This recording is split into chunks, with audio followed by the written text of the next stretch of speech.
Nous continuons le deuxième chapitre, le klal bet, al-khatet, mais avant je répète donc rapidement de quoi il s'agit. Donc il y a un avis dans l'halakha qui dit que si Réhouven a dit sur Shimon que c'était un voleur devant 3 personnes au moins, il y avait 3 personnes qui ont entendu l'information au moins, et bien avec certaines conditions que nous sommes en train de voir depuis le cours d'avant déjà, on pourrait éventuellement répéter cette information d'après donc un certain avis dans la halakha. Ici nous en sommes donc à la 9e halakha, on continue dans ces conditions. Chas vechalila, il dit le Chavetz Chaim de rajouter le moindre mot à l'information qu'on a entendue, c'est-à-dire que si on voudrait répéter l'information pour s'appuyer sur cet avis de la halakha, eh bien il faudrait la répéter telle qu'elle a été dite, mais sans nous-mêmes faire le moindre commentaire sur la personne en question et dire ah oui c'est vrai ce Shimon en question il est comme ça et faire le moindre commentaire ou faire des commentaires pour dire que c'était une bonne chose de fait. Non, la permission ne permet que de répéter l'information telle qu'elle, sans commentaire.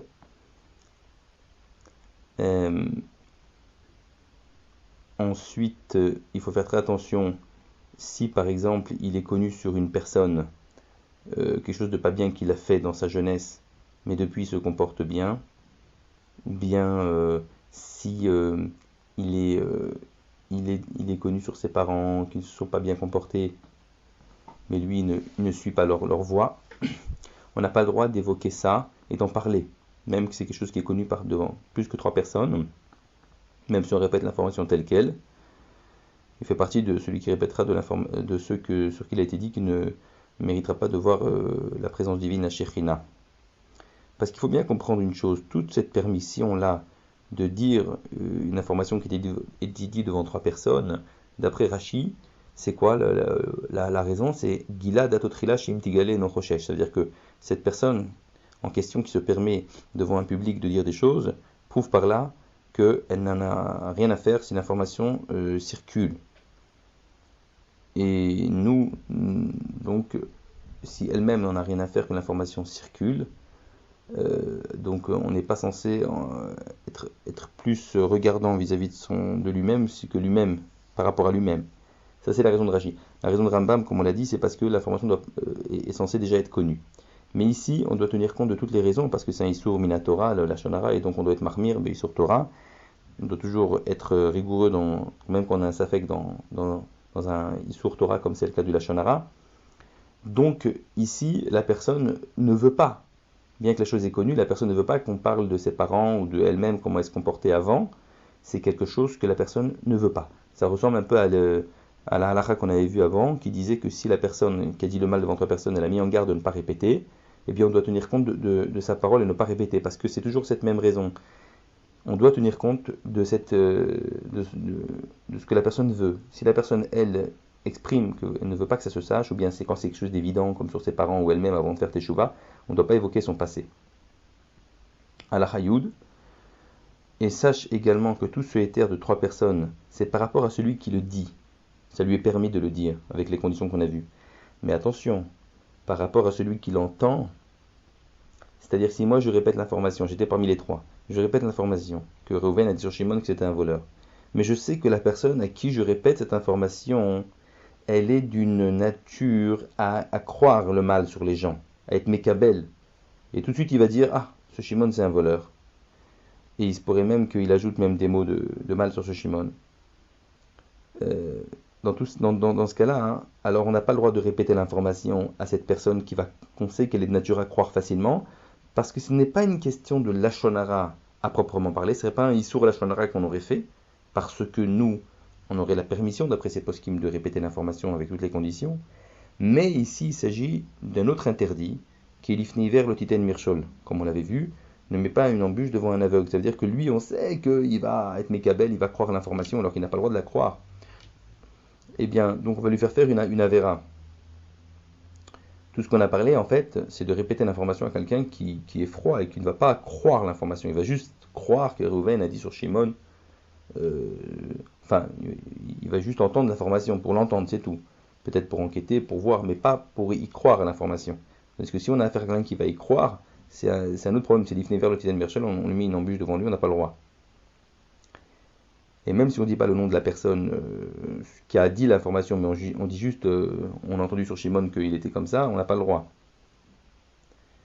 Et il finit le Chavetz Chaim en disant V'harei kol hadvarim va'emet ha'eleh. Après qu'on ait vu toutes les conditions pour pouvoir répéter une chose devant 3 personnes, regarde mon frère combien il faut s'éloigner de cet avis permissif dans la halakha, car il dit Kim aten la makom bametziut, c'est-à-dire que presque il n'a pas de possibilité de se réaliser tellement les conditions sont restrictives. Et en plus de ça, ce n'est qu'un avis dans la halakha, ce n'est pas l'avis de tous. Et il finit en disant Shomer nafsho yichak misé, celui qui garde son âme, qui s'éloigne de cet avis permissif. On l'a quand même dit parce que c'est la halakha, on ne peut pas l'effacer de la halakha, donc c'est un avis. Si les gens veulent s'appuyer sur cet avis, on ne peut rien dire. Mais en tout cas, ils devront faire attention à toutes ces conditions. 11e halakha, Tzarig lizaher. Il faut faire attention quand les 7 personnes importantes de la ville s'assoient pour analyser les comportements de la ville et donc faire des takanot, des décrets, ou bien juger entre des personnes comme un beddin, parce qu'à l'époque il y avait cette notion de 7 shivatu ve'ahir, les 7 personnes importantes de la ville, donc un nombre impair, il délibérait et il votait, et on voyait la majorité qu'il y avait entre eux. Il s'occupait il s'occupait de la ville, de voir tout ce qu'il fallait faire pour la ville, et même de juger entre des personnes. Quand ces 7 personnes importantes donc ont délibéré, sont sorties du huis clos, il faut faire attention que jamais répéter qu'est-ce qu'elles ont dit.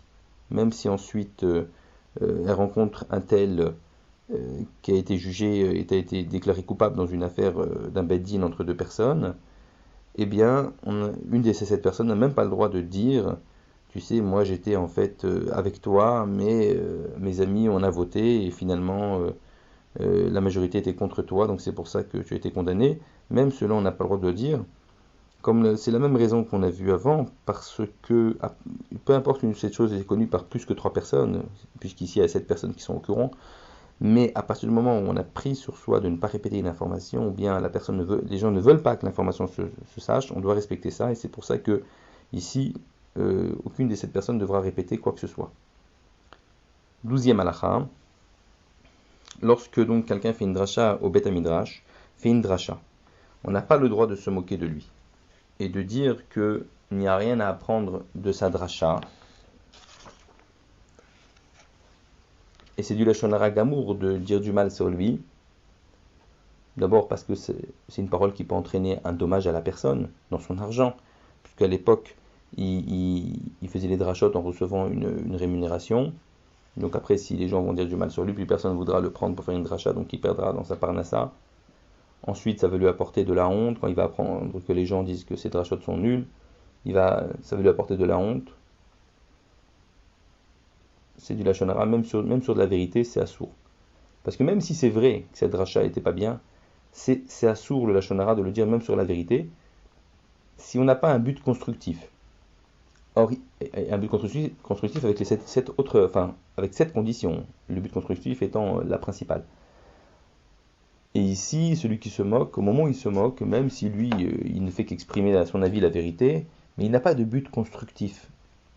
Au contraire, si vraiment il avait un but constructif, qu'il aille voir celui qui a fait la dracha, après la dracha, en tête à tête, et qu'il lui explique, d'après lui, les choses qu'il devrait améliorer dans sa manière de faire la dracha, et comme ça il ferait la misade de V'avtal Erecha Kamocha, il l'aiderait au contraire à mieux faire. Et ici, le Chavetz Chaim il fait une note où il explique en fait que, en vérité, dans ce genre de remarques désagréables sur la personne qui fait la dracha, il y a beaucoup de sheker qui va s'installer. D'abord, ils disent que le darshan, celui qui a fait la dracha, ne sait même pas de quoi il parle, et il sait même pas de quoi lui-même il a voulu le message qu'il a voulu transmettre. Et en plus, il y en a qui disent que tout le but de sa dracha, c'était pour son intérêt personnel, pour l'argent. Et lui, le Chavetz Chaim, il dit non, parce qu'on doit au contraire juger du kav zechut la personne. Même si c'est vrai que l'intérêt donc de l'argent, puisqu'à l'époque ils étaient payés, a motivé à cette dracha, et sinon il n'aurait pas voyagé de ville en ville pour faire la dracha. Alors, c'était des drachot de moussard en plus de bonne morale. Mais de toutes les manières, d'où est-ce qu'on peut être sûr et certain que c'est la seule intention qu'il a, c'est pour l'argent? Peut-être qu'au moment où il fait la dracha et il dit des paroles de Yirat Shamaim, de crainte du ciel, il veut aussi gagner aussi de faire du moussar aux gens et de leur faire entrer la Yirat Shamaim. Et aussi, il veut aussi gagner de la parnassa. Comme Chazal on dit, qu'on a l'obligation de soutenir financièrement donc tous ceux qui étudient la Torah. Et au contraire, donc une tzedaka qui est faite comme ça avec une intention défendre quelqu'un qui donne la tzedaka, la Gemara dit avec une intention intéressée, il demande quelque chose de particulier, une bénédiction particulière. C'est une tzedaka qui est Gemora, c'est une tzedaka qui est complète et c'est tout à fait permis et il n'y a pas de mal à ça, bien qu'il demande quelque chose en échange de sa tzedaka. Et juste que si Chas Shalom, la chose qu'il a demandé ne se réalise pas, alors il ne doit pas regretter la tzedaka qu'il a fait, parce que dans ce cas-là, il perdrait le mérite s'il regrette la mitzvah qu'il a fait. Et donc, on doit juger les kavzurkut de Darshan, et on doit se dire que sa kavana, elle doit être aussi positive pour le moussar et pas que pour l'argent. Et donc, c'est quelque chose de tout à fait agréé dans le ciel. C'est la mitzvah de Betzedek Shpot et Amitecha, comme on l'a vu, comme on l'avait déjà vu. Ensuite, il dit que dans la majorité des cas, les gens qui se moquent du Darshan sont des gens qui n'ont pas de Yirat Shamaim, n'ont pas de crainte du ciel. C'est pourquoi quand ils écoutent des paroles de moussar, des paroles en fait de remontrance sur leur relâchement dans la pratique de la Torah, et ça les vexe, comme c'est marqué, Loye Yahav Levz Ochearlo, la tzan, le moqueur n'aime pas qu'on lui fasse des remontrances. Donc qu'est-ce qu'ils essayent de faire? Ils essayent de se défendre en essayant de trouver des défauts chez la personne qui leur fait les remontrances. Comme on dit Chachamim, Kol HaPosel B'Mumo Posel, de celui qui fait, donc qui dit que l'autre a un problème, en fait, c'est lui-même qui a ce problème-là. Biprat est en particulier que, en vérité, il n'y a pas de quoi se moquer. Parce que très souvent, en fait, l'intérêt d'une dracha dépend de ce qu'on y attend.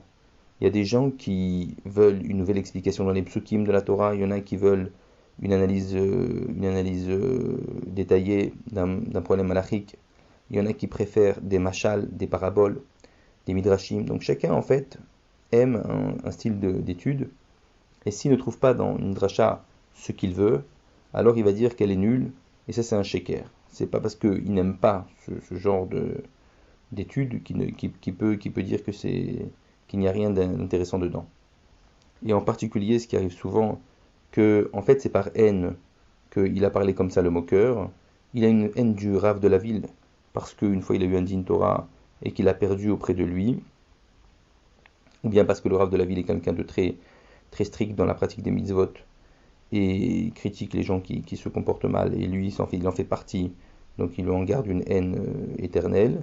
Il cherche ensuite la moindre chose à dire sur le Rav pour pouvoir se venger. C'est du Lachon Hara Gamour et du Sheker évidemment.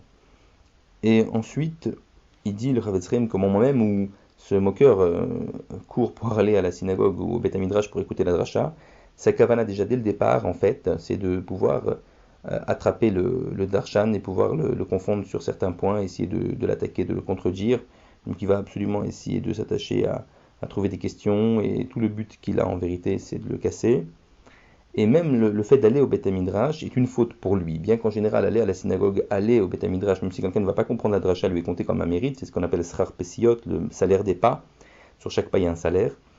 Mais ici, au contraire, sur chaque pas qu'il aura fait, il aura une avera. Comme dit le Shla Kadosh, le Teler Rachil Bamecha, tu n'iras pas colporter dans mon peuple, même dans ton peuple, même le fait d'aller pour lui, c'est lui considéré comme une avera. Et sur un homme comme ça, les paroles des Chachamim s'applique à Magdim Raglav Ledvar Avera Magdim Lo Malach Hamavet. Quelqu'un donc qui se précipite à faire une Avera comme ça, on lui précipite le Malach Hamavet, l'ange de la mort, parce qu'un homme comme ça, tu verras que dès que la dracha se termine, au moment où ils font Kaddish, ils disent Amen Yesheme Rabba, sur lequel le monde tient. Lui, il ne fait même pas attention à ça, il ne répond même pas forcément, et tout de suite il va courir vers ses amis, qu'il a l'habitude de se moquer avec eux du Darshan. Il va commencer à parler en plein Kaddish. Et ensuite, si on veut calculer donc toute la vérote qu'il a commise, et ceux qui écoutent en plus ces moqueries, on pourrait pas tellement, il y en a beaucoup. Tous les lavim, tous les asim qu'on a vus dans la Petira, dans l'entrée en matière, sont quasiment appliqués ici. Et vraiment, et ça fait partie des 4 catégories de personnes sur lesquelles Chachamim ont dit que ils ne verront pas la Shekhinah, la présence divine, donc les chakranim, les menteurs, les letzim, les moqueurs, ceux qui font du lachon hara, la chanifut aussi, donc de l'hypocrisie. Et ensuite, il empêche le public de servir Hachem, parce que comme il rabaisse le kavod du Rav, ensuite les gens ne vont pas écouter, ne vont pas être touchés par les paroles de Toracha, de Moussar qui ont été dites. Hachem Ishmerinu d'un homme comme ça, qu'Hachem nous garde d'un homme comme ça et de ses amis qui écoutent ces paroles. Et ceux qui écoutent et se taisent, c'est très grave, il faut absolument réagir si on entend des paroles comme ça. Et c'est marqué que celui qui se moque, les souffrances viennent sur lui. Et même celui qui entend et il se tait, il ne répond pas pour défendre l'honneur du Rav, c'est grave.